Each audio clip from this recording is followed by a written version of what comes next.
नमस्कार, आप देख रहे हैं हल्ला बोल। आपके साथ मैं हूं अंजना ओम कश्यप। कूटनीति की बिसात पर प्रधानमंत्री मोदी ने एक और बड़ा मास्टर स्ट्रोक चला। ही देर बाद लगभग 6:30 बजे का वक्त बताया गया है। प्रधानमंत्री नरेंद्र मोदी का विमान इजराइल में होगा और दो मुल्कों की दोस्ती और परवान चढ़ेगी। ये वो दोस्ती है जिससे चीन और पाकिस्तान की धड़कनें तेज हो जाएंगी और भारत के खिलाफ दुश्मनों की साजिशें धराशायी हो जाएंगी।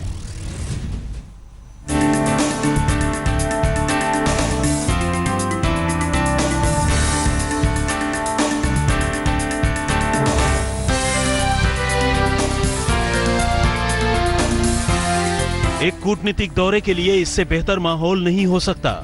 दिल्ली और तेल अवीव में भारत इजराइल की गहराती और गर्माती दोस्ती के संकेत साफ साफ दिख रहे हैं। इसलिए उड़ान भरने से पहले ही मोदी ने नेतन्याहू के नाम सलाम का संदेश भेजा।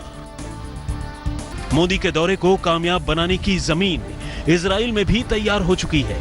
इजराइल का दौरा करने वाले मोदी भारत के पहले प्रधानमंत्री हैं और इसलिए खुद इजरायली पीएम ने प्रोटोकॉल तोड़ने का फैसला कर लिया है। मोदी की अगवानी करने हवाई अड्डे तक खुद नेतन्याहू आएंगे। מחר יגיע לישראל נרנדרה מודי ידידי, ראש ממשלת הודו, הדמוקרטיה הגדולה ביותר בעולם. זהו ביקור היסטורי וראשון של ראש ממשלה. इजराइल की मीडिया में मोदी छाए हुए हैं। कूटनीतिक चैनलों से भी दोस्ती भरे संदेश आ रहे हैं। रक्षा क्षेत्र में एक मुश्त कई बड़े डील की तैयारी हो चुकी है। पीओके में आतंकियों के ट्रेनिंग कैंप को तबाह करने वाले मिसाइलों से लैस ड्रोन भारत को मिलने वाला है। 17,000 करोड़ की मिसाइल डील को भारत मंजूरी दे चुका है।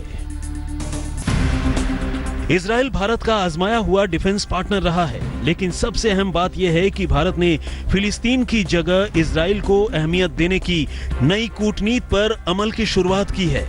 पहली बार भारत का कोई राजनेता फिलिस्तीन न जाकर सीधे इजराइल के दौरे पर है। ये देश की अंदरूनी राजनीति के लिए भी एक अहम घटनाक्रम है।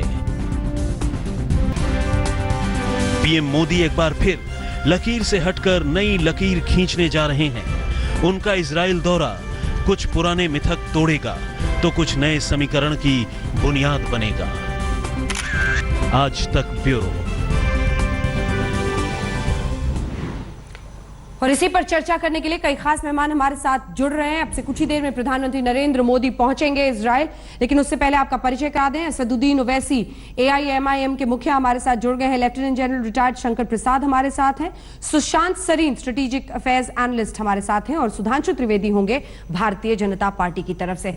सबसे पहले ओवैसी साहब, मैं आपके पास आना चाहती हूं क्योंकि आपने ये कहा है कि प्रधानमंत्री इजराइल तो जा रहे हैं, ठीक है, लेकिन फिलिस्तीन नहीं जा रहे हैं, तो आपको उनकी नीयत पर शक हो रहा है। मेरा सवाल आपसे यह है कि हिंदुस्तान अपने सामरिक रिश्तों को, तमाम डिफेंस डील्स के मद्देनजर यह समझता है कि इजराइल के साथ इस वक्त रिश्ता आगे बढ़ाने में फायदा है देश का, और यह फायदा किसी धर्म और किसी धर्म से जुड़े हुए लोगों का नहीं है, हिंदुस्तान का फायदा है।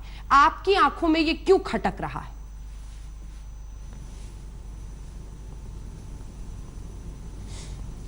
नहीं, पहले तो मुझे आपको ये बताना पड़ेगा कि आपकी आवाज़ बहुत रुक रुक कर आ रही है।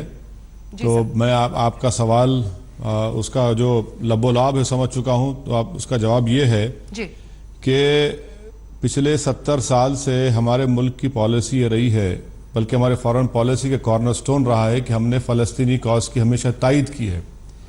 और हमने जब से इजराइल से डिप्लोमेटिक ताल्लुकात कायम किए 25 साल से, जब कभी भी जो कोई भी हिंदुस्तान से कोई डेलीगेशन गया वो वहाँ पर जाकर फ़लस्तीनी इलाक़ों में गया और फ़लस्तीनी लोगों की तायद की, और हमने इजराइल के इस इलीगल ऑक्यूपेशन की मजम्मत की, कंडेम किया। अब हमारे प्रधानमंत्री 3 दिन के लिए जा रहे हैं, कोई 1 दिन की यात्रा नहीं है, चंद घंटे की नहीं, 3 दिन की है। तो हम उम्मीद कर रहे थे कि जो हमारी फॉरेन पॉलिसी का कॉर्नरस्टोन रहा, हमारे वजीर आज़म फ़लस्तीनी इलाक़ों में जाएंगे, उस ऑक्यूपेशन को जो इजराइल का है, इजराइल वाहिद मुल्क है दुनिया में जो एक ऑक्यूपायर की तरह काम कर रहा है, और यही हमारी पॉलिसी रही है। अगर आप प्राइम मिनिस्टर नहीं जाकर इजरायली प्रोपेगेंडा मिशनरी को एक बहुत बड़ा हैंडल दे रहे हैं, वो सारी दुनिया में ये कहते फिरेंगे कि हिंदुस्तान जैसे बड़े मुल्क का एक वज़ीर आज़म हमारे पास आया, 3 दिन हमारे मुल्क में वो क़याम किए और फ़लस्तीनी इलाक़ों में गए नहीं। वो तो यही हम कह रहे हैं कि प्रधानमंत्री शालोम कह चुके हैं, तो अस्सलाम वालेकुम भी कह दे वहां पर। लेकिन अगर इसमें कौन सी बुरी बात होने वाली है? डिफेंस एग्रीमेंट्स की बात आप करते हैं, बिल्कुल सुनिए, मैं डिफेंस एग्रीमेंट्स की बात आप कर रहे हैं, करिए, बिल्कुल करिए। सर, हम आप आपसे जैसे लोग ये पूछना चाह बताइए रहे हैं ना कि विश्व को कटिंग कि एज टेक्नोलॉजी क्या भारत में, सर अभी हमने कुछ ही दिन पहले मई के महीने में फिलिस्तीन के राष्ट्रपति का स्वागत किया, महमूद अब्बास का। आप बताइए, और उस वक्त प्रधानमंत्री ने साफ शब्दों में कहा कि हम इजराइल के इलीगल ऑक्यूपेशन को गलत मानते हैं, हम फिलिस्तीन के साथ इस मामले पर खड़े हैं। वो साफ और स्पष्ट किया है। इजराइल के साथ रिश्ते को आगे ले जाना आप अस्सलाम वालेकुम के खिलाफ क्यों मानते हैं, ये समझ में नहीं आ रहा है, ये नहीं समझा पा रहे हैं सर आप। जब आप ये बात महमूद अब्बास के विजिट की बात कर रहे हैं, तो जब यूनाइटेड नेशंस ने पैलेस्टीन को एक कंट्री की तरह मान चुका है, तो प्राइम मिनिस्टर क्यों नहीं जाते? और मैं आपको फिर से इस बात को दोहरा रहा हूं कि हमारे उनसे एक तारीखी ताल्लुकात रहे हैं। आप डिफेंस एग्रीमेंट की बात कर रहे हैं, MR SAM मिसाइल की कटिंग एक टेक्नोलॉजी अब तक हमको नहीं देता इजराइल। आप $2 बिलियन का ऑर्डर प्लेस कर दिए हैं उन कंपनीज को जिसको ब्लैकलिस्ट किया गया किकबैक्स की बुनियाद पर, उनको हम कॉन्ट्रैक्ट दे रहे हैं। इजराइल ने जो हमारे बॉर्डर पर क्या बोलते हैं उसको, वो जो सेंसरी इलेक्ट्रॉनिक सेंसर्स लगाए वो बिल्कुल इनएफेक्टिव है। ड्रोन्स लेने जा रहे हैं, ड्रोन्स भी इनएफेक्टिव साबित हुए। तो ये आखिर अगर आप ये करने जा रहे हैं, तो दुनिया में से कई ममालिक हैं जहां से हम हथियार खरीद सकते हैं। यकीनन भारत का हिंदुस्तान के सरहद की या उसके सिक्योरिटी की हिफाजत होनी चाहिए, उसमें कोई कॉम्प्रोमाइज नहीं किया जा सकता। मगर हम ऐसी हुकूमत से जो एक ऑक्यूपायर की तरह काम कर रही है, और आप भूल जा रहे हैं कि UNHRC का जो रेजोल्यूशन था जिसमें वॉर क्राइम्स के लिए इजराइल को इल्जाम लगाया गया था, हम उसको एब्सटेन किए 2015 में, 2016 में, 2017 में। क्यों किए हम? दरअसल सीरिया में अगर वहां पर एट्रोसिटीज हुए तो हम उसकी तायद करते UNHRC में, मगर जहां पर इजराइल का मामला आता है हम खामोशी अख्तियार कर जाते हैं। लेकिन मैं दरअसल ओवैसी जी जो आपकी बात से समझ रही हूं, आप दो नाव में सवारी चाहते हैं। आप चाहते हैं कि इजराइल भी जाएं, आप ये भी नहीं कहेंगे खुलकर कि इजराइल नहीं जाना चाहिए, रिश्ते खत्म होने चाहिए, क्योंकि 92 में नरसिम्हा राव ने, कांग्रेस पार्टी की सरकार, उससे पहले भी मान्यता दी गई इजराइल को, तो कांग्रेस की सरकारों ने दी है।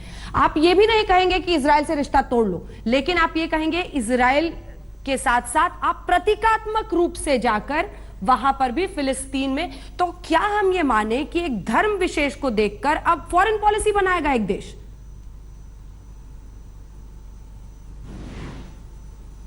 नहीं, आपकी सोच बिल्कुल गलत है। फलस्तीन का मसला है कि धर्म को मत जोड़िए। क्या वो मुकाम ईसाइयों के लिए एक बहुत तारीखी मुकाम नहीं रखती? क्या वो इंसानियत के लिए, इंसाफ के लिए? बताइए, दुनिया में ऐसा कौन सा मुल्क होगा जो अब तक ऑक्यूपाई कर रहा है और वहां पर बमब्लास्ट करता है अपने जेट से? तो इजराइल से टर्की के भी ताल्लुकात हैं, मगर वो टर्की कंडेम करता है इजराइल को। कतर के भी है, कतर भी कंडेम करता है, उनके ताल्लुकात इजराइल से हैं। मैं ये कह रहा हूं कि आप ताल्लुकात रखना चाह रहे रखिए, मगर फलस्तीनियों के जो मजालिम है उसका हम कैसा यूटर्न ले रहे हैं? ये तो यूटर्न ले रहे हैं हम यहां पर। लेकिन मई में तो उन्होंने कहा है कि हम आपके मुद्दे के साथ खड़े हैं, हम आपके कॉज के साथ खड़े हैं। ऐसा नहीं लगता है कि असदुद्दीन ओवैसी साहब को इसके साथ ही खुराक मिल गया है अपने किस्म की राजनीति के लिए? मैडम, आप मुझे अपने टीवी चैनल पर मत बुलाइए, मेरी खुराक बंद कर दीजिए। मैं एक अच्छा खाते पीते घर का हूं, आपने मुझे दावत दी इसलिए मैं आ गया आपकी दावत पर। अगर आप समझ रहे हैं कि मेरी खुराक है तो फिर आप बता दीजिए कि हमारे बरसों से हमारे बुजुर्गों ने जो फलस्तीन के कॉज की तायद की, वो क्या धर्म की बुनियाद पर की थी? क्या महात्मा गांधी ने जब कहा था कि फलस्तीन फलस्तीनियों को मिलना चाहिए, नेहरू ने एक फॉरेन पॉलिसी रखी। हाँ, ये बात सही है कि नरसिम्हा राव जब प्राइम मिनिस्टर बने तो सबसे पहले जो RSS का डेलीगेशन उनसे मिलने गया था, उन्होंने कहा कि नरसिम्हा राव से कहा था कि आप ताल्लुकात बहाल करिए, शुरू करिए इजराइल से। 25 साल हो चुके हैं इजराइल ताल्लुकात के, मगर वहीं पर 50 साल हो चुके हैं ऑक्यूपेशन के उस गाजा और वेस्ट बैंक के लिए।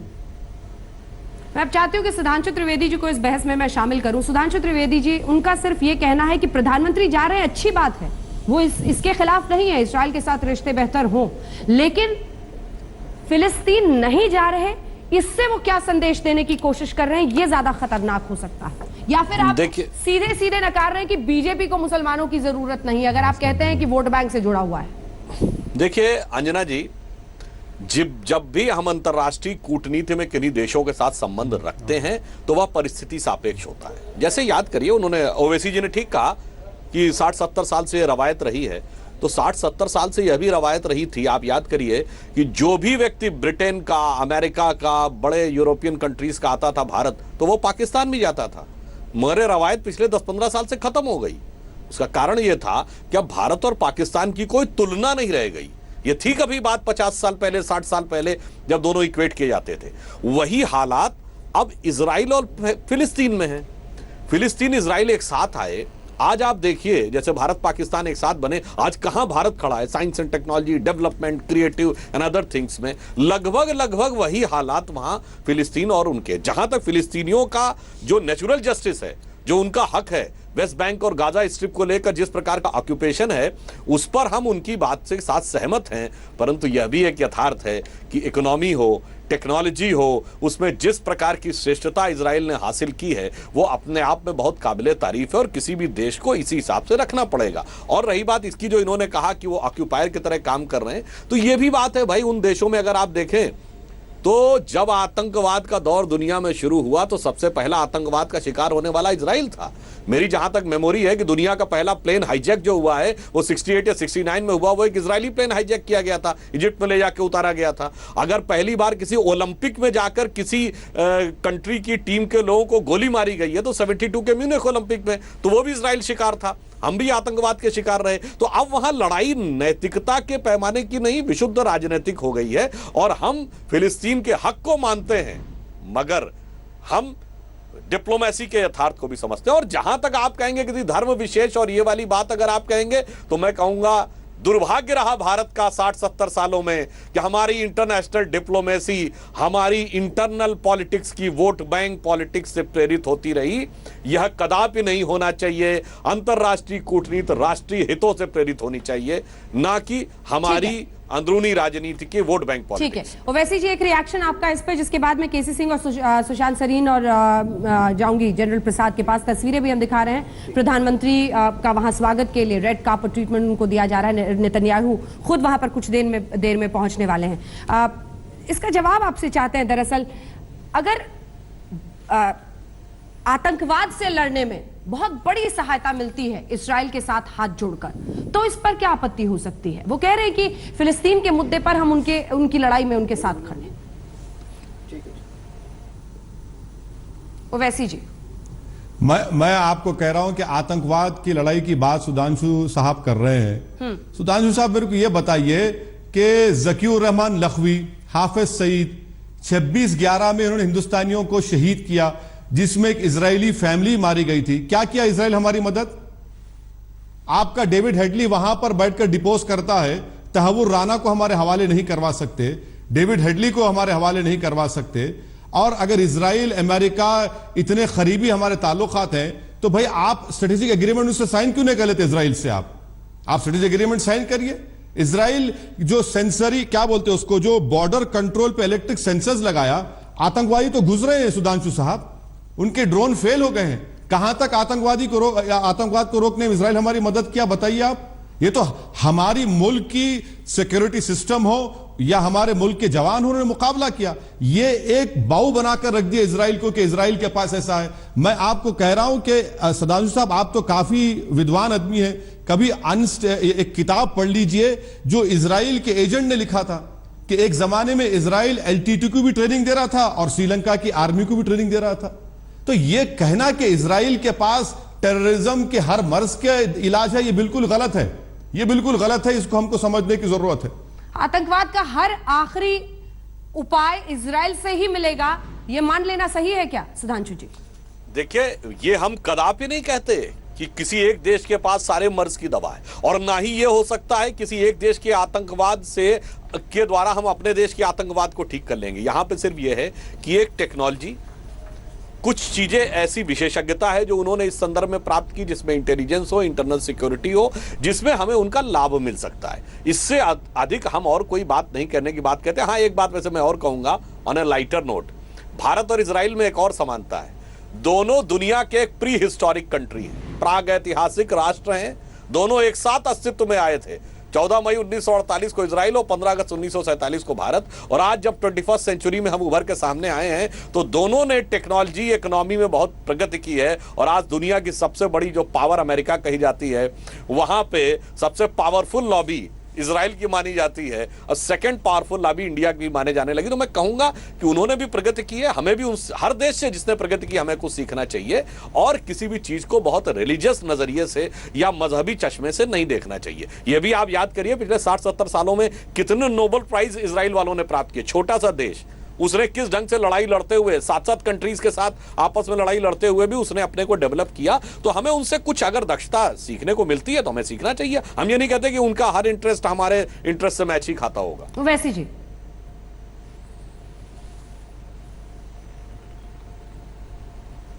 नहीं, नोबेल प्राइज अगर मिले हैं तो इजराइल का एक जो अजीम रिकॉर्ड भी है फलस्तीनियों पर जुल्म करने का। आज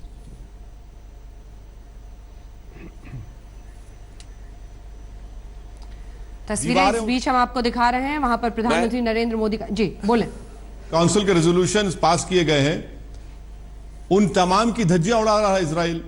और मैं आपको बता रहा हूं कि हिंदुस्तान ने हमेशा फलस्तीनियों की तायद की। क्या सुधांशु जी आप जानते हैं कि फलस्तीन में एक इंडिया हाउस है? वो इंडिया हाउस कितना पुराना है? वो इंडिया हाउस सुधांशु साहब 800 साल पुराना है। वहां पर सिलसिले चिश्तिया के बुजुर्ग जाकर रहते थे। आज भी उस इंडिया हाउस की निगरानी कोई करता है तो उत्तर प्रदेश की एक मुसलमान फैमिली आज से 90 साल पहले गई थी। हम यही तो कह रहे हैं कि प्रधानमंत्री क्यों नहीं जाते वहां पर? जाइए, जब वो जेरूसलम जा सकते हैं तो डोम ऑफ रॉक को भी जाइए। वो हिंदुस्तान को रिप्रेजेंट कर रहे हैं ना। हमारी जायनिज्म अलग है। क्या के मुल्क हिंदू राष्ट्र तो नहीं बना? हाँ, वो एक जायनिस्ट स्टेट है। सुधांशु जी आपने सही कहा, एक मुल्क बनाया गया है। पिछले 80 साल में 2 मुल्क बनाए गए थे मजहब के नाम पर, एक पाकिस्तान और इजराइल। ये दोनों नाकाम साबित हुए। ये दोनों मुल्क का क़याम मजहब की बुनियाद पर किया गया था। एक जायनिज्म पर किया गया था कि इस्लाम के नाम पर पाकिस्तान ने किया था। दोनों सरासर नाकाम साबित हुए। इससे पहले कि मैं वापस आपके पास आऊं सुधांशु जी, मुझे केसी सिंह जी से एक इस पर प्रतिक्रिया लेने दीजिए।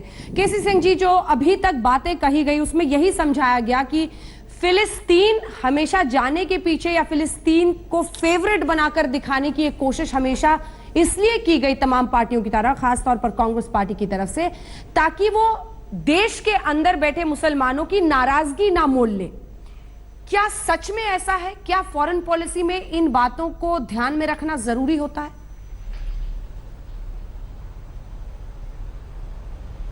देखिए, गांधी जी ने 1938 में कहा, जिनको ये चतुर बनिया कहते हैं, कि फलस्तीन अरबों का है जैसे कि वलायत अंग्रेजों का है और फ्रांसीसियों का है। तो ये तो पुरानी बात है, ये तो गांधी जी की कही हुई बात है। लेकिन वोट बैंक पॉलिटिक्स उसका एक साइड था 1947 के बाद। दूसरा साइड उसका ये था कि दुनिया के मुसलमान देश कश्मीर मुद्दे पे हमारे वरखिलाफ ना हो, पाकिस्तान के साथ ना मिलें। ये भी एक ऐतिहासिक रूपरेखा थी इसकी। सो एक फॉरेन पॉलिसी में भी जरूरत थी कि हम ये ना लगें कि हम सिर्फ इजराइल के साथ खड़े हैं, हमारे अंदरूनी पॉपुलेशन के साथ भी इसमें हमारा वो था। लेकिन विदेश नीति में भी इसका एक अहम मुद्दा था, जो कि 1991 में क्या हुआ कि गल्फ वॉर के बाद सोवियत यूनियन टूटा था, उससे पहले गल्फ वॉर हो गई और इस्लामिक दुनिया के अंदर तितर बितर हो गए। तो उस समय हमने देखा कि अब हम रिश्ते कर लें। और ये कोई कोइंसिडेंस नहीं है कि चीन ने भी 1992 में ही पूरे डिप्लोमेटिक रिलेशन चीन ने भी इजराइल के साथ 1992 ही में बनाए हैं, हमारे से 5-10 दिन आगे पीछे। तो जब दुनिया में बदलाव आता है उसके साथ आपको बदलना पड़ता है, तो हम 92 में बदले। और शायद बहुत साहसी कदम भी इसे बताया जा रहा है। प्रधानमंत्री ने ये जो फैसला लिया है, लेकिन उसी के साथ कई सवाल भी देश के अंदर खड़े हो रहे हैं। इजराइल का दौरा, लेकिन इजराइल के साथ फिलिस्तीन नहीं। प्रधानमंत्री नरेंद्र मोदी अब पहुंच गए हैं और ये तस्वीरें हम आपको इस वक्त दिखा रहे हैं। प्रधानमंत्री नरेंद्र मोदी का यह दौरा कई मायनों में आप कह सकते हैं ऐतिहासिक है, लेकिन इन्हीं सब के बीच कई सवाल देश के अंदर उठाए जा रहे हैं, क्योंकि भारत की अभी तक की नीति में एक बहुत बड़ा बदलाव माना जा रहा है। फिलिस्तीन की लड़ाई में हिंदुस्तान ने हमेशा उसका साथ दिया है ऐतिहासिक रूप से, लेकिन इसराइल से भी 92 से रिश्ता शुरू हुआ। आपको सुनाते हैं वहां पर जो तमाम खास इंतजाम प्रधानमंत्री नरेंद्र मोदी के स्वागत के लिए किए गए हैं। ऐसा स्वागत सिर्फ राष्ट्रपति ट्रंप और पोप के लिए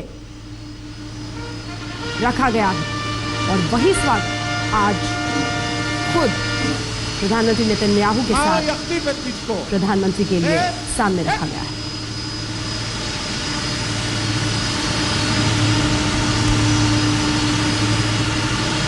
ये तेल अवीव की तस्वीरें आप सीधे इस वक्त अपने टेलीविजन स्क्रीन पर देख रहे हैं।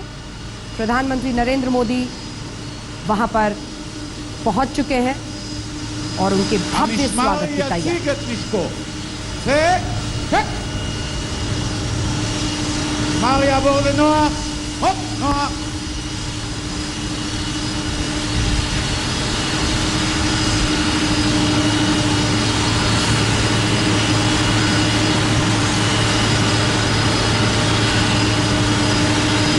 ये इजराइल के तेल अवीव में बेन गुरियन इंटरनेशनल एयरपोर्ट है जहां पर प्रधानमंत्री मोदी का विमान उतरा है और यहां पर इजराइल के प्रधानमंत्री बेंजामिन नेतन्याहू खुद उनका आधिकारिक तौर पर स्वागत करेंगे, जिसके बाद पूरा कार्यक्रम तय कर दिया गया है। लगभग 7:30 बजे बताया जा रहा है वो बेंजामिन नेतन्याहू के साथ और वहां के कृषि मंत्री ऊरी एरियल भी शामिल होंगे।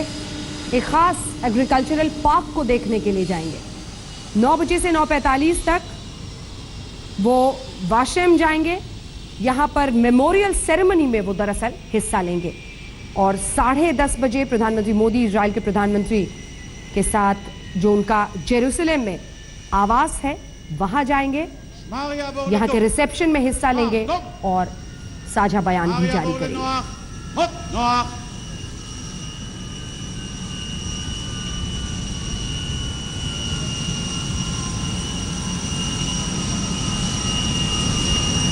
ये ऐतिहासिक लम्हा है हिंदुस्तान के नजरिए से अगर देखें तो पहली बार भारत का कोई प्रधानमंत्री आज इजराइल में तेल अवीव की जमीन पर पहुंचा है। इसे विदेश नीति में एक बहुत बड़े बदलाव के रूप में देखा जा रहा है। तो दूसरी तरफ इजराइल के प्रधानमंत्री प्रोटोकॉल तोड़कर आज प्रधानमंत्री नरेंद्र मोदी का स्वागत करने के लिए यहां पर पहुंचे हैं।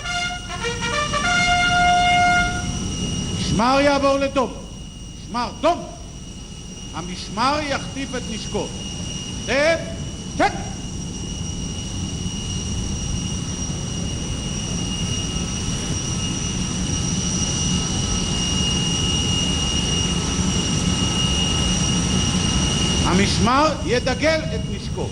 דגל, צ'ק!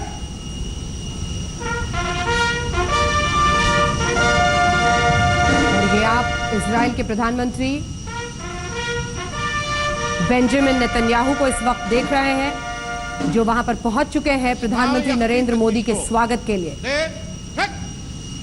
המשמר יציג את נשקו. आधिकारिक तौर पर पूरा सम्मान और उसी के साथ प्रोटोकॉल तोड़कर वहां पर इजराइल के प्रधानमंत्री वहां पर पहुंचे हैं उनका स्वागत करने के लिए। कुछ ही देर में प्रधानमंत्री नरेंद्र मोदी विमान से बाहर आएंगे और इसी के बाद उनका जो ये 4, 5 और 6 जुलाई का दौरा है वो शुरू होगा।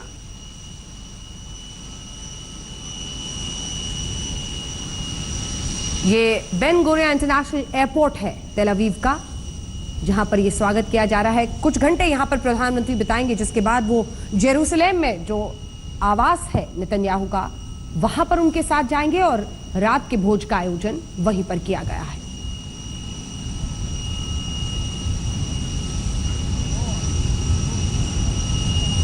प्रोटोकॉल तोड़कर नेतन्याहू यहां पर उनके स्वागत के लिए आए हैं, लेकिन दोनों देशों के बीच डिफेंस डील से आगे बढ़कर अगर विदेश नीति में एक बहुत बड़े बदलाव के रूप में इसे देखा जाए तो यह माना जा रहा है कि सिर्फ इजराइल जाना और प्रतीकात्मक रूप से जो हमेशा बात कही जाती थी फिलिस्तीन नहीं जाना, वो अपने आप में एक बहुत बड़ा बदलाव है भारत की विदेश नीति में।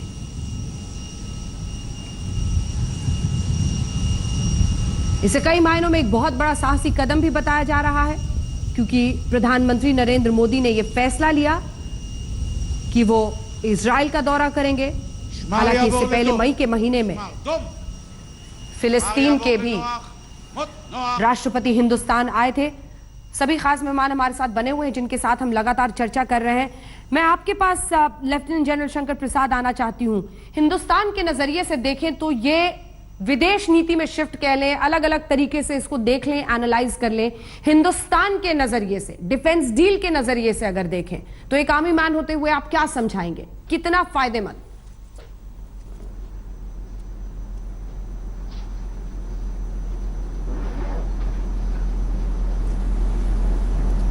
इस समय इनका कोई मायने नहीं है।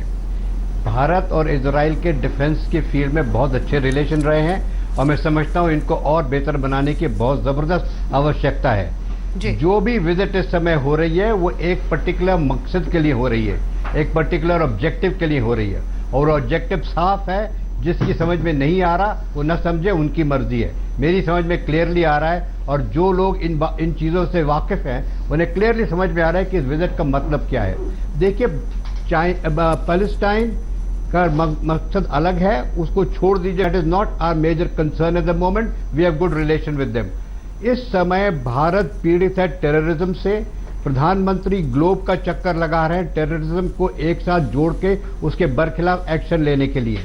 आपको मालूम है वो रशिया गए, जापान, जर्मनी गए, फ्रांस गए, अमेरिका गए, पोर्चुगल गए, अब इजराइल आए हैं। जो जो देश से हमें मदद मिलती रही है और मिलने की उम्मीद है और मिलेगी, उसी के विषय में वो जा रहे हैं। 1962 में भी आपको याद होगा जबकि हमारी चाइना के संग लड़ाई हुई थी, उस समय भी इजराइल ने हमें स्मॉल आर्म्स और एम्यूनिशन दिया था। 1971 की लड़ाई में इजराइल ने हमको मदद की थी। जब कारगिल की लड़ाई, उस समय न केवल सामान दिया था बल्कि इंटेलिजेंस में भी मदद कराई थी। तो आज आपको मानना चाहिए कि इजराइल की डिफेंस इंडस्ट्री बहुत एडवांस्ड है, चाहे स्मॉल आर्म्स में हो, चाहे मिसाइल्स में हो, चाहे ड्रोन्स में हो, चाहे एयरक्राफ्ट में हो। और उनकी इंटेलिजेंस एजेंसीज वर्ल्ड की बेस्ट इंटेलिजेंसीज मानी जाती हैं। उनकी स्पेशल फोर्सेज आज की तारीख में वर्ल्ड के नंबर 1 स्पेशल फोर्सेज हैं। अगर हम उनसे कुछ सीख सकते हैं तो अवश्य सीखना चाहिए, क्योंकि हमें उसी चीज की जरूरत है आज। तो इस समय डिफिकल्टी भारत के सामने है टेररिज्म की, जिससे हम जुटने के लिए तैयार हैं या तैयार हो रहे हैं या तैयारी दिखा रहे या कर रहे हैं, उसके लिए इजराइल जाना इस समय बहुत जरूरी है। हमें स्मॉल आर्म्स की जरूरत है, स्मॉल आर्म्स एम्यूनिशन की जरूरत है, हमें रॉकेट लॉन्चर्स की जरूरत है, ड्रोन्स की जरूरत है, मिसाइल्स की जरूरत है और जाने कितनी और मिलिट्री चीजों की जरूरत है। नाइट विजन इक्विपमेंट जो वर्ल्ड का बेस्ट बनता है वो इजराइल में बनता है, उसकी जरूरत है। देखिए, मैं खुद इजराइल जा चुका हूं जब मैं सर्विस में था, आज से 15-16 साल पहले। तो इस समय मैं समझता हूं बाकी सब मुद्दों को जो आप डिस्कस कर रही थी पिछले 20-25 मिनट से, उनको अलग छोड़ दीजिए। भारत का केवल एक इंटरेस्ट इस समय है, तैयारी करना, टेररिज्म को डिफीट करना। और उस टेररिज्म को डिफीट करने के लिए मैं समझता हूं कि ये यात्रा बड़ी पॉइंटेड यात्रा है, बड़ी करेक्ट समय पे है और इसका लाभ केवल भारत और भारत को ही होगा, चाहे बाकी किसी को हो या ना हो। वैसी जी, इस समय प्रधानमंत्री मोदी साहब का एक सिंगल पॉइंट एजेंडा है, आतंकवाद के खिलाफ एक जबरदस्त रणनीति, और उसी का हिस्सा है ये इजराइल दौरा प्रधानमंत्री का।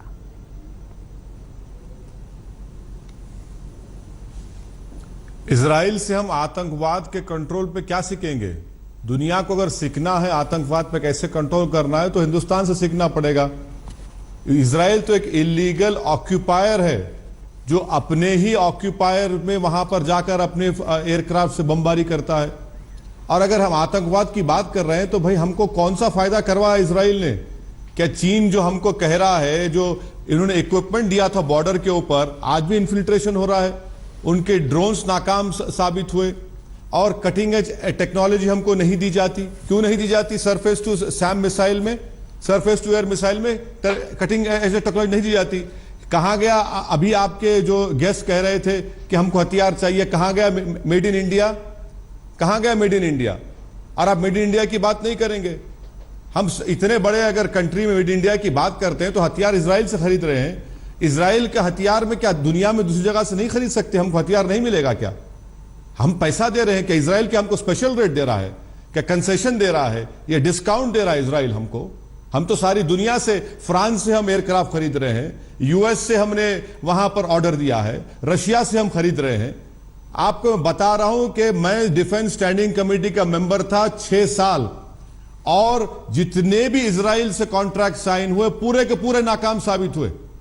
अब ये बता रहे हैं कि ऐसा हो रहा है, कुछ नहीं हो रहा है। हमको कटिंग एज टेक्नोलॉजी नहीं दी जाती। आप खुद सोचिए कि इजराइल कहता है कि एलईटी और हमास में फर्क नहीं है, तो फिर क्या कर रहा है भाई साहब एलईटी के बारे में आप बताइए। आप हिंदुस्तान स्ट्रेटेजिक एग्रीमेंट क्यों नहीं करता? आतंकवाद को सीखना है दुनिया को तो हिंदुस्तान पे आके सीखें। इजराइल क्या आतंकवाद, इजराइल खुद बहुत बड़ा आतंकवाद कर रहा है फलस्तीनियों के ऊपर। इतने रेजोल्यूशन यूनाइटेड नेशंस के, सिक्योरिटी काउंसिल के, जनरल असेंबली के, उसके बावजूद भी उसका उस पर कोई असर नहीं होता। जवाब दीजिए सुधांशु जी, और ये भी समझाइए कि दरअसल अगर हम आर्थिक तरीके से देखें तो हिंदुस्तान वाकई सबसे बड़ा डिफेंस बायर है, यानी हम सबसे बड़े खरीदार हैं उनके, तो फायदा उनको होता है। देखिए, मैं एक बात दोबारा इस बात को आग्रहपूर्वक कहना चाहूंगा कि भाई मैं ऐसा नहीं कहता कि सारे के सारे डिफेंस इक्विपमेंट और सारी की सारी सिक्योरिटी हम इजराइल से ही खरीदने की बात कर रहे हैं। उसमें उसकी एक एक्सपर्टीज है, चूंकि आतंकवाद का सबसे पहला शिकार भी वही शुरू हुआ और चारों तरफ से आतंकवाद से शिकार शुरू हुआ।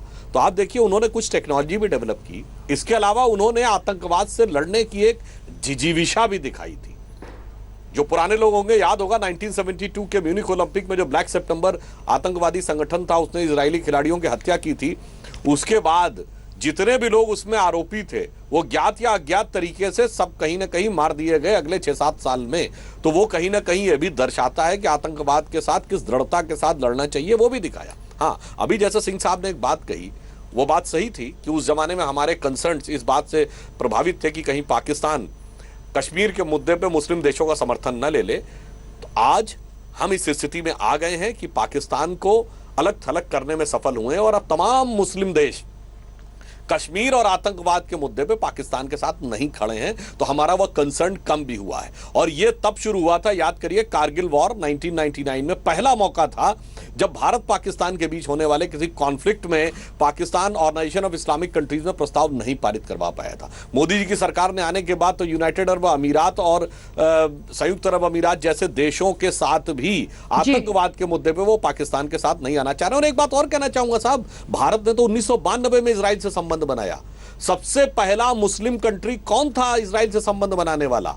वो था इजिप्ट। 1978 में कैंप डेविड आपको बीच में रोक रही हूं। ये तो प्रधानमंत्री नरेंद्र मोदी की तस्वीर आप सीधे देख रहे हैं। तेल अवीव में वो पहुंच चुके हैं और एक नए रिश्ते का एक नए सिरे से आगाज होता हुआ प्रधानमंत्री नरेंद्र मोदी भारत के पहले प्रधानमंत्री जो इजराइल की जमीन पर उतरे हैं। और ये प्रधानमंत्री नेतन्याहू और प्रधानमंत्री Modi. Historic day. Welcome, my friend. It's wonderful to see you. Thank you. This is our ambassador. You know, your ambassador. Your military attaché. My military secretary. And our military chief of protocol. Marching here? Here? Okay. המשמר יחטיף את נשקו. आधिकारिक रूप से एक भव्य स्वागत प्रधानमंत्री नरेंद्र मोदी का करते हुए खुद प्रधानमंत्री नेतन्याहू वहां पर उन्हें तमाम जानकारियां देते हुए एक बार फिर से मेरे दोस्त कहकर उनका स्वागत किया। और अब दोनों ही देश के राष्ट्रगान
देखा जाए तो ये दोनों ही देशों के रिश्तों में एक नया आगाज है, क्योंकि 1992 के साथ ही एक राजनयिक रिश्ता जरूर नरसिम्हा राव ने भारत और इजराइल के बीच में स्थापित किया था, लेकिन आज पहली बार कोई भारतीय प्रधानमंत्री खुद इजराइल पहुंचा है।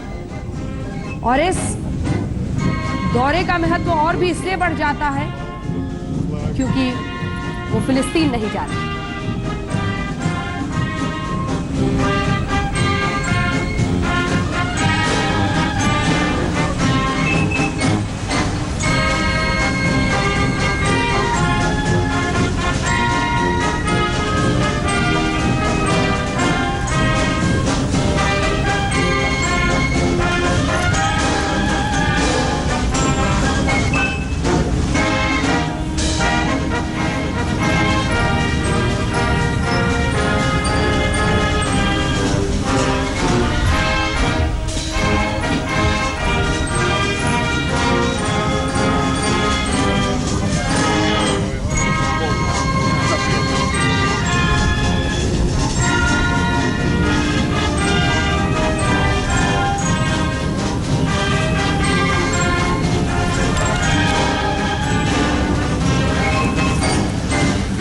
cadets. They will become pilots. Some of them will become everybody fun.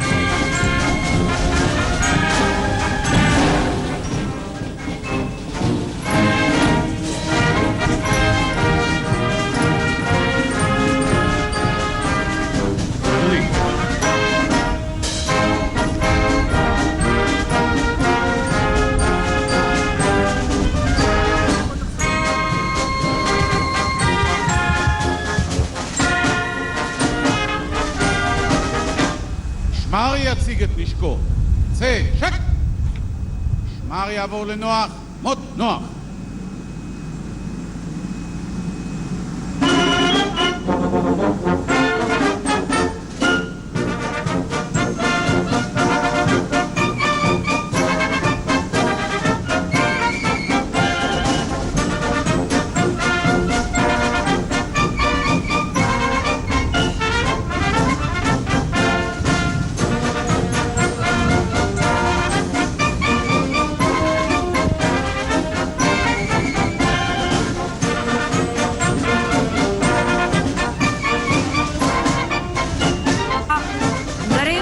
मेरे अच्छे दोस्त हैं, मेरे दोस्त हैं, और इसी के साथ एक भव्य स्वागत आप देख रहे हैं तेल अवीव के इस एयरपोर्ट पर। तस्वीरें बयां कर रही हैं कि ये दोस्ती परवान चढ़ रहा है और इसी के साथ दोनों देशों के बीच रिश्ते आगे बढ़ेंगे। ये महत्वपूर्ण है। नरेंद्र मोदी ने विजिट से पहले कहा था सोशल मीडिया पे अपने एक पोस्ट के जरिए कि भारत और इजराइल की पार्टनरशिप को लेकर गहराई से प्रधानमंत्री नेतन्याहू के साथ चर्चा होगी। नेतन्याहू बोल रहे हैं, थोड़ा सा इंतजार करने का पड़ेगा समझने के लिए कि वो क्या कह रहे हैं, लेकिन दोनों ही देशों के साझा फायदों को और मजबूती मिलेगी चर्चा से। सुनिए। आपका स्वागत है मेरे दोस्त। Prime Minister, we've been waiting for you a long time. We've been waiting almost 70 years, in fact, because yours is truly a historic visit. It's the first time an Indian Prime Minister is visiting Israel. We receive you with open arms. We love India. We admire your culture. We admire your history, your democracy, your commitment to progress. We view you as kindred spirits in our common quest to provide a better future for our peoples and for our world. Prime Minister, when I first met you at the United Nations 3 years ago, we agreed to break down the remaining walls between India and Israel. We shook each other's hands and we agreed to forge a historic partnership for progress. We then met again in Paris, and since then we've spoken many times on the phone. But I remember, my friend, what you said in that first meeting. You said that when it comes to India-Israel relations, the sky is the limit. But actually, my friend, the sky isn't the limit, because today, even our space programs are working together to achieve even greater heights. The ties between our talented, innovative peoples is natural. It's so natural that we could ask, what took so long for them to blossom? Well, it took a meeting of minds and hearts. It took a commitment of our governments. We have that today. On this visit, your Make in India initiative meets my Make with India policy. We're setting up a $40 million innovation fund as the seed for even greater cooperation on technology between us. Our partnership extends to water, agriculture, security, energy, many, many other fields.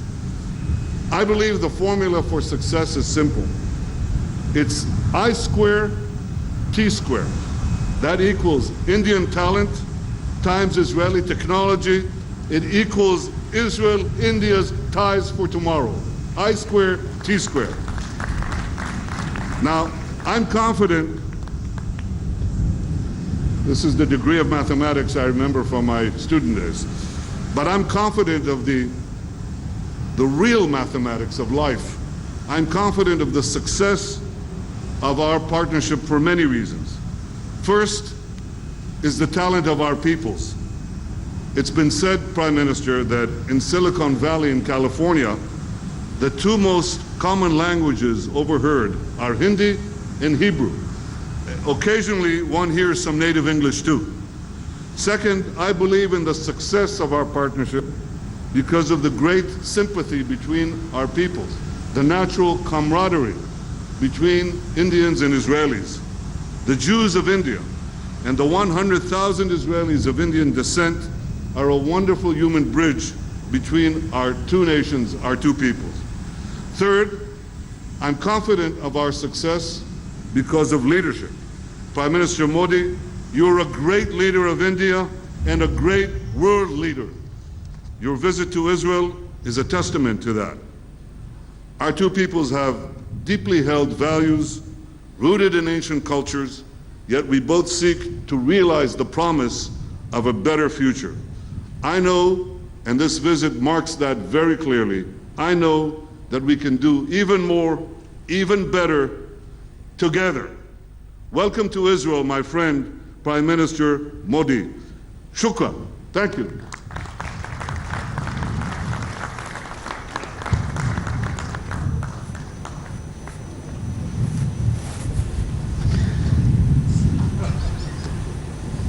גבירותיי ורבותיי, יש לנו הכבוד לשמוע את דבר אורחנו המכובד, ראש ממשלת הודו, הוד מעלתו, נרנדרה מודי. Ladies and gentlemen, the Honorable Narendra Modi, the Prime Minister of the Republic of India.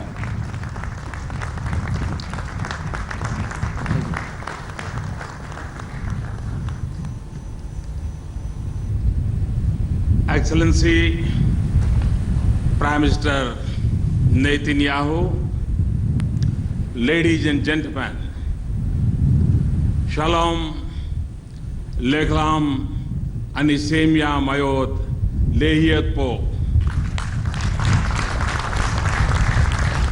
It is my singular honor to be the first ever Prime Minister of India to undertake this groundbreaking visit to Israel.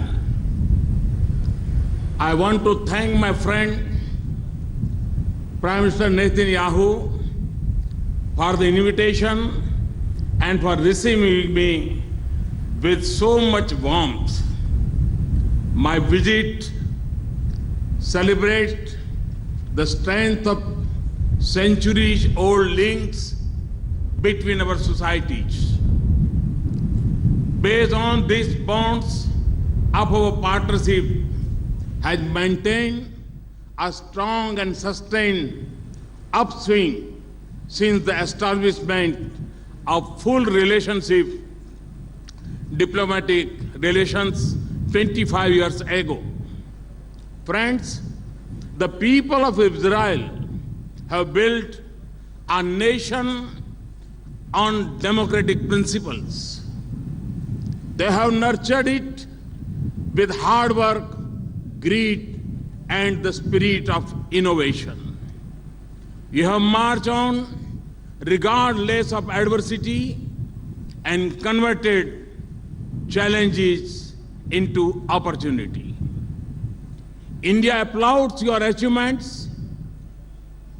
Today is July 4. Exactly 41 years since Operation Entebbe. The day when your Prime Minister and my friend Bibi lost his elder brother Yoni while saving the lives of so many Israel hostages. Your heroes are an inspiration for the younger generations. Friends, India is a very old civilization, but a young nation. 800 million people in India are below 35 years of age group. The talented and skilled youth of India are also its driving force. They propel my vision to transform India, its industry, its economy, its way of doing business, and its interface with the world. Friends, in our path of sustained high growth and all-round development, India counts Israel amongst its important partners. The need to rely on science, technology, innovation, and higher technical education to overcome our developmental challenges to common to both of us. These domains also bring together the creative energy and ideas of the highly skilled youth and entrepreneurs of the two countries. Alongside building a partnership for shared economic prosperity, we are also cooperating to secure our societies against common threats such as terrorism. A progressive partnership in all these areas would shape the scope of my conversation with Prime Minister, my friend Netanyahu. I'm also keen to interact with the Indian diaspora in Israel, including a large number of Jews of Indian origin who have enriched both our societies. Excellency and friends, my visit marks a path-breaking journey of engagement, a journey that we are excited to undertake together for the good of our people and societies. As we march together, a strong and resilient partnership with Israel will be my intent and focus. I thank you once again for this tremendous welcome. Thank you very much.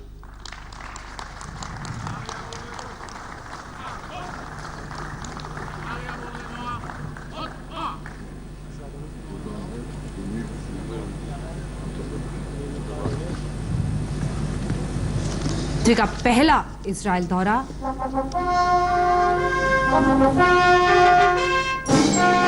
Airport पर ही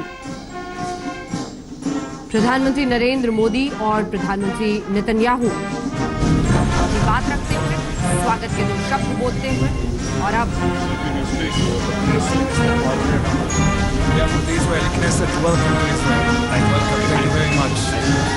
Minister of the Interior, Minister of Health. God bless you with a lot of health. Minister of Tourism, Minister of Energy, Pleasure to have you here. So in Washington 1 year ago, great to see you here again. Minister of Housing, former General, Minister of Justice, Minister of Regional Cooperation, Minister of Transportation and Intelligence too, You're welcome. Minister of Communication, Welcome, sir. We like you so much. He's speaking about you all the time. Minister of Agriculture, very important for us. I won't make business. Modo and Israel. Minister for Social Equality. She takes care of women, young people, everybody, old people. Digital Israel, and I'm proud that my Chief of Staff is Chief The Dean of the Diplomatic Corps. Ambassador, it's good to see you. तस्वीरें इस वक्त हम आपको तेल अवीव की दिखा रहे हैं। प्रधानमंत्री नरेंद्र मोदी इस वक्त एयरपोर्ट पर ही वहीं पर स्वागत के 2 शब्द प्रधानमंत्री नेतन्याहू की तरफ से और उसके बाद प्रधानमंत्री नरेंद्र मोदी ने भी शुक्रिया अदा किया, बताया कि कैसे दोनों देशों के रिश्ते बहुत मजबूत हो सकते हैं। इतिहास कुछ ऐसा रहा है, दोनों देशों का चरित्र कुछ ऐसा रहा है, आतंकवाद के खिलाफ जंग में दोनों एक साथ आगे बढ़ सकते हैं। हमारे साथ lieutenant general retired Shankar Prasad ji लगातार बने हुए हैं और जैसा कि आपने जनरल प्रसाद पहले भी कहा था, हिंदुस्तान के नजरिए से, प्रधानमंत्री नरेंद्र मोदी के नजरिए से, लक्ष्य के नजरिए से देखें तो आतंकवाद के खिलाफ हिंदुस्तान की जंग में इजराइल एक ऐसी भूमिका निभा सकता है जिसके महत्व को समझकर प्रधानमंत्री आज इस दौरे पर निकले हैं और उस रूप से ये ऐतिहासिक। जनरल प्रसाद,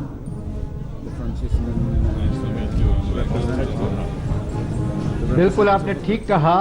देखिए, we are a very professional military, so is Israeli a very professional military.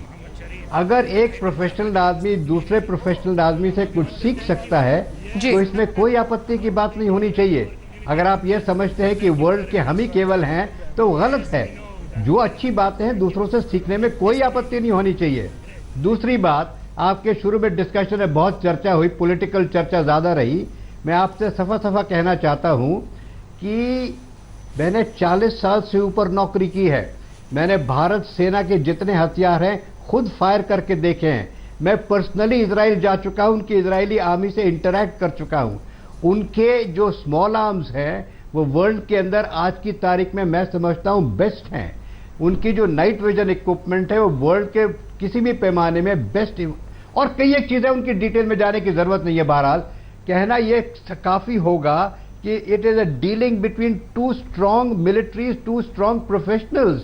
और अगर एक दूसरे से हम कुछ सीखते हैं तो उसमें कोई बुराई नहीं है। इस समय जो टेररिज्म से हम जूझ रहे हैं, जो हमारा सिंगल पॉइंट ऑब्जेक्टिव है टेररिज्म को नष्ट करना, उसके लिए अगर इजराइल से हम कुछ सीख सकते हैं, इजराइल से हमें कुछ मदद मिल सकती है, इजराइल से हम कुछ हथियार ले सकते हैं, उसमें क्या आपत्ति है किसी को? अरे भाई, चाहे अमेरिका से लीजिए, चाहे ब्रिटेन से लीजिए, चाहे रशिया से लीजिए, कहीं से भी लीजिए, वो इस वक्त मुद्दा नहीं है। मुद्दा ये है कि हम किस चीज की तैयारी कर रहे हैं और उस तैयारी में हमारी समझ से एज अ प्रोफेशनल हम ये समझते हैं कि इजराइल से हमारा बेस्ट रिलेशनशिप हो सकता है। 62 में मदद मिली हथियारों से, 71 में मिली, कारगिल में मिली। और सबसे बड़ी बात केवल हथियारों की नहीं होती है, ट्रेनिंग टेक्निक्स की भी होती है, इंटेलिजेंस की होती है। आज आप किसी व्यक्ति से पूछे कि अगर ये इजराइल में हो जाता तो क्या होता, उसका जवाब मिलता है इजरायली आर्मी इसको समाप्त कर देती घंटों में। अगर कोई कहता है कि किसी की एक वीए और वीपी पे यानी कि एमपी पर हमला करना हो तो वो कौन कर सकता है? इजराइल से कहते नहीं, इजराइल बेस्ट कर सकता है। किसी देश के ऊपर कुछ करना हो तो कौन सा देश बेस्ट कर सकता है? इजराइल बेस्ट कर सकता है। हम ये नहीं कह रहे कि हम नहीं कर सकते, ये कतई कोई नहीं कह रहा। ये हम कह रहे हैं कि अगर इजराइल से हम कुछ सीख सकते हैं तो उसमें कोई आपत्ति नहीं होनी चाहिए। हम भी एक वर्ल्ड की बेस्ट आर्मीज में से हैं, हमारी स्पेशल फोर्सेज भी बेस्ट फोर्सेज हैं, लेकिन उनकी भी स्पेशल फोर्सेज बहुत अच्छी है। अगर उनसे 2-4 टेक्निक हम और सीख सकते हैं तो क्या उसमें बुराई होगी? क्या उसमें हमारी और क्षमता नहीं बढ़ेगी? तो इस समय हमें यह देखना है कि किस दर्जे से, किस तरीके से हमारी क्षमता और बढ़ सकती है। हम अपने ऑब्जेक्टिव को हासिल करने में, टेररिज्म को डिस्ट्रॉय करने में क्या मदद किससे ले सकते हैं? क्या इंटेलिजेंस हमको मिल सकती है? मिले ना मिले वो बाद में देखी जाएगी, लेकिन मिलने की प्रयास तो करना है ना, हथियार लेने का प्रयास तो करना है ना, बेस्ट डील के प्रयास तो करना है ना, दोस्ती का प्रयास तो करना है ना। इसमें क्यों आपत्ति आ रही है? पैलेस्टीन अपनी जगह खड़ा है, इजराइल अपनी जगह खड़ा है, भारत अपनी जगह खड़ा है। आज ये लोग नहीं सोच पा रहे हैं कि भारत चारों तरफ से घिर रहा है। आप देख रहे हैं चाइना के संग स्टैंड ऑफ चल रहा है, इस तरफ से ये हो रहा है। इन चीजों को बेकार टेलीविजन में डिस्कस करने का इतनी जरूरत नहीं, क्योंकि जितने लोग सुन रहे हैं और जितने लोग पैनल पे हैं वो सब बड़े विद्वान हैं, सब समझते हैं, लेकिन पॉलिटिक्स और इस किस्म की बातों से वो डीरेल हो जाते हैं। हमें किसी पॉलिटिक्स से मतलब नहीं है, हमें केवल मतलब है प्रोफेशनल आउटकम से। प्रोफेशनल आउटकम इस वक्त हमें ये चाहिए कि हम ऐसी तजवीज बना सकें, ऐसी कैपेबिलिटीज बना सकें, ऐसी हरकतें करने की काबिलियत रख सकें जिससे हम टेररिज्म को नष्ट कर दें। जी जी जनरल प्रसाद, एक बार तस्वीरें वहां की हम दिखा रहे हैं, जरा आप बने रहे हमारे साथ। ये देखिए प्रधानमंत्री नरेंद्र मोदी और प्रधानमंत्री नेतन्याहू एयरपोर्ट से अब निकलते हुए, सुनाते हैं आपको वहां पर क्या हो रहा है।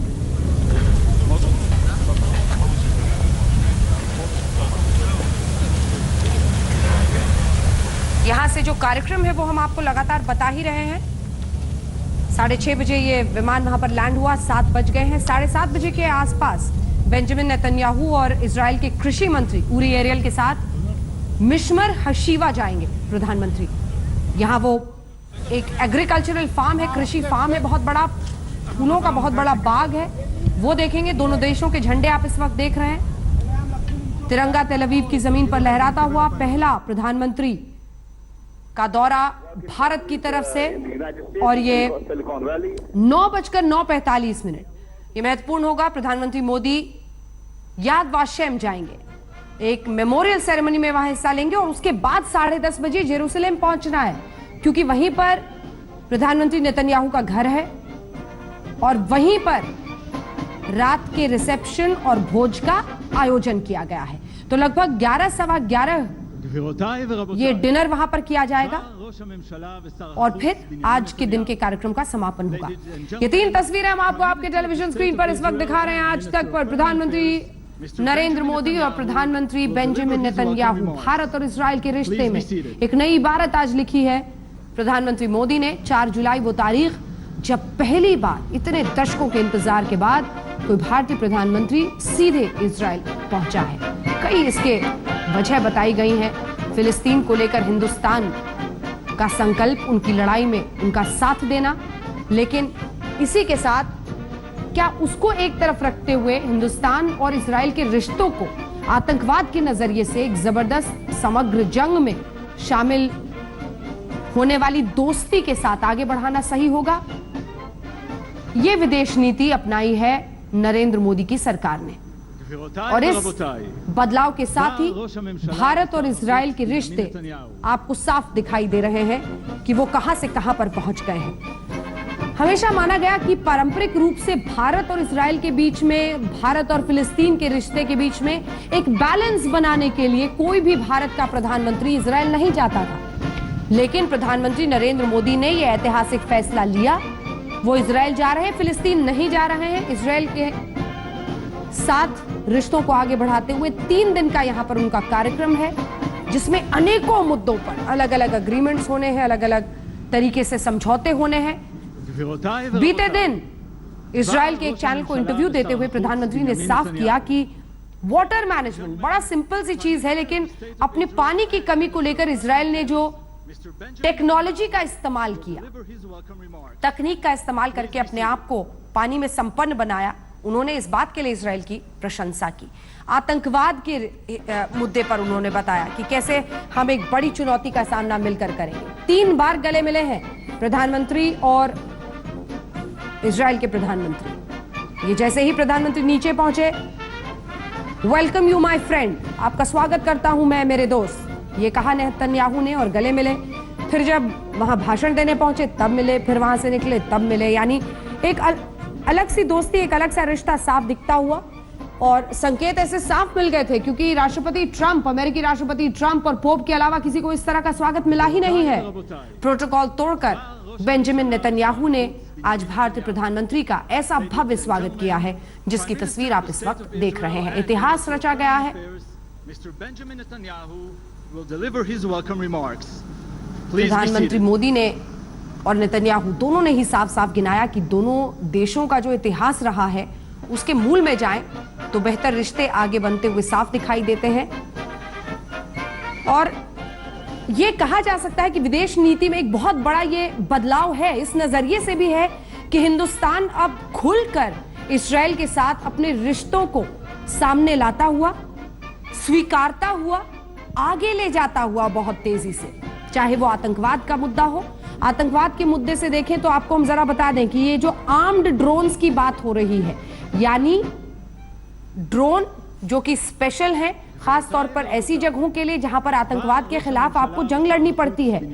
दुश्मन ऐसा होता है जो सामने नहीं आता लेकिन छिप छिप कर घुसपैठिए घुसते हैं, आतंकवाद बढ़ाते हैं। पीओके में जिस तरह से आतंकवादी कैंप्स लगे हैं, इन सब में इजराइल की तकनीक, इजराइल के सर्जिकल स्ट्राइक्स, इन सब का आर्म ड्रोन्स का कैसे इस्तेमाल हो सकता है। हिंदी में स्वागत किया बेंजामिन नेतन्याहू ने, बड़ा दिलचस्प था, जरा सुनिए।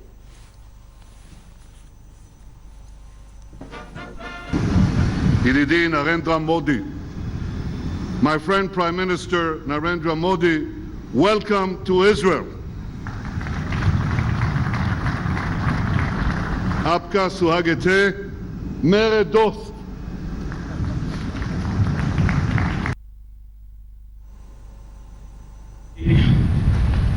Prime Minister Netanyahu, ladies and gentlemen, Shalom, Leklam, Anisemia Mayod, Lehiat Po.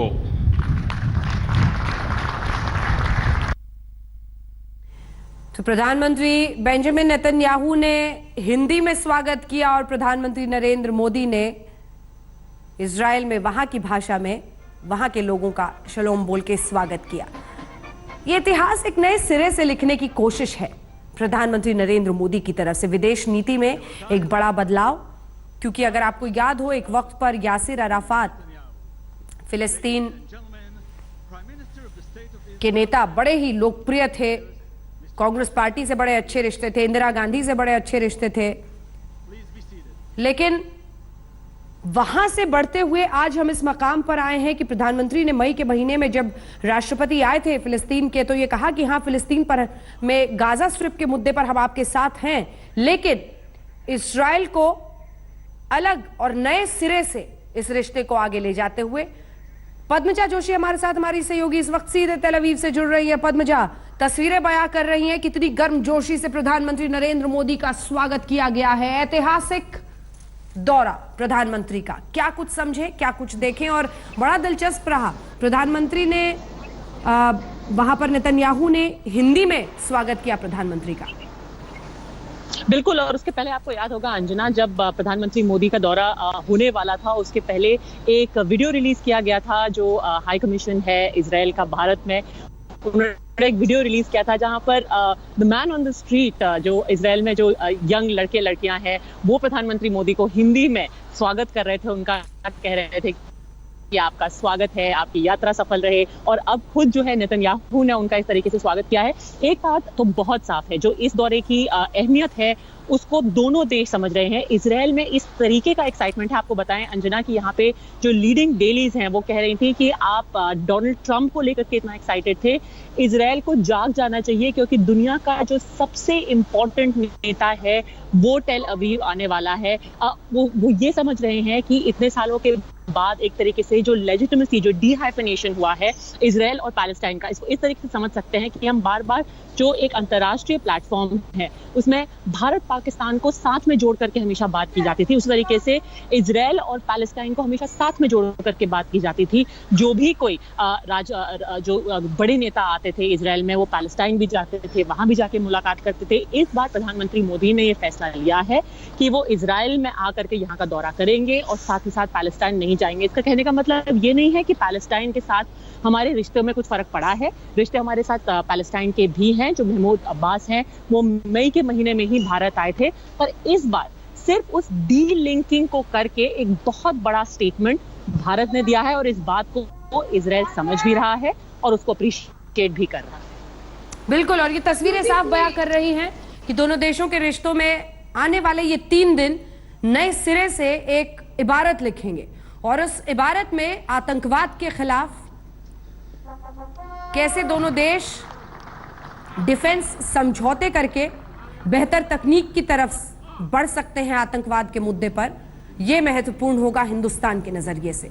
70 साल का इंतजार, जैसा कि नेतन्याहू ने कहा, और जनरल प्रसाद लगातार हमारे साथ बने हुए हैं, लगातार जिनसे हम चर्चा कर रहे हैं। जनरल प्रसाद, मेरा सवाल आपसे यह है कि ये तस्वीरें, क्योंकि आज ये नए सिरे से बता रही हैं कि प्रधानमंत्री ने जो पहल की है उस पहल का दम दिखता है।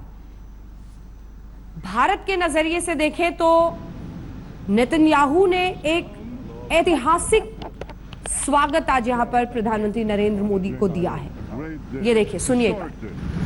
Welcome, my friend. Wonderful. Welcome my friend, और ये बार बार नेतन्याहू जिक्र करते हुए माय फ्रेंड, मेरे दोस्त, ये बताते हुए कि एक दोस्ती है दो राष्ट्राध्यक्षों की, जो एक ऐसी दोस्ती में बनेगी दो देशों के बीच जो हर मुद्दे पर एक साथ आगे बढ़ेंगे। तस्वीरें हम 4 आपको दिखा रहे हैं। वो लम्हा जब प्रधानमंत्री तेल अवीव पहुंचे, गले मिले, फिर गले मिले, फिर गले मिले, लगभग 3 बार यहां पर गले मिले और एक शानदार स्वागत वहां पर किया गया। भव्य रेड कार्पेट ट्रीटमेंट जो सिर्फ अमेरिकी राष्ट्रपति ट्रंप को दिया जाता है और पोप को दिया जाता है, और उसके बाद दोनों ने ही एक दूसरे की भाषा में एक दूसरे का स्वागत किया, धन्यवाद कहा। Great day. Historic day. Welcome, my friend. Wonderful. Padmaja लगातार हमारे साथ बनी हुई, जिनके साथ हम सवाल जवाब कर रहे हैं। पद्मजा, हिंदुस्तान के नजरिए से देखें तो ये बात बहुत महत्वपूर्ण अभी हल्ला बोल में जनरल प्रसाद ने कही कि इधर उधर और देश के अंदर हो रही राजनीति और वोट बैंक कौन करता रहा, कितने दशकों तक करता रहा, सब अब बेमानी है। अब प्रधानमंत्री नरेंद्र मोदी का लक्ष्य साफ है, चाहे अमेरिका हो चाहे इजराइल हो, उनका अब लक्ष्य है कि आतंकवाद के खिलाफ हम एक ऐसी रणनीति के साथ आगे बढ़ें जिसमें कभी मुड़कर ये न कहना पड़े कि हम तकनीक के मामले में ये नहीं है हमारे पास, वो नहीं है हमारे पास। जो भी बेहतर और सीखने लायक होगा या खरीदने लायक होगा, उस दिशा में बढ़ते हुए कदम दिख रहे हैं। पद्मजा, अंजना, और जहां तक भारत का सवाल है, हम सबसे बड़े डिफेंस एक्सपोर्टर हैं। हेरन टीपी जो कि ड्रोन है वो भी इजराइल हमें दे रहा है। बार बार ये बात सब रक्षा विशेषज्ञों ने की कही है कि जब भी जरूरत का वक्त आया है तो इजराइल ही ऑल वेदर फ्रेंड रहा है, खास तौर पर रक्षा मामलों में भारत के लिए। यही नहीं, जो ड्रिप इरिगेशन की टेक्नोलॉजी है, एक एरिड, एक सूखाग्रस्त देश था इजराइल, उन्होंने अपना वाटर टेक्नोलॉजी के जरिए डीसैलिनाइजेशन प्लांट लगा करके उन्होंने अपने देश को हरा भरा किया है। भारत उनसे इतना कुछ सीख सकता है, ये टेक्नोलॉजी ले सकता है। इनफैक्ट एक मेमोरेंडम ऑफ अंडरस्टैंडिंग हुआ है इजराइल और भारतीय प्रदेश यानी कि उत्तर प्रदेश के बीच में इसी तकनीक का इस्तेमाल करने के लिए। तो आप सब तकनीक, जो अगर टेक्नोलॉजी एक्सचेंज को देखें तो इजराइल हमारे लिए बहुत जरूरी भी है और बहुत सहायक भी रहा है। कारगिल युद्ध के दौरान, कारगिल कॉन्फ्लिक्ट के दौरान उन्होंने हमारी मदद की है और बार बार इजराइल कोशिश करता रहा है कि भारत भी एक रेसिप्रोसिटी दिखाए।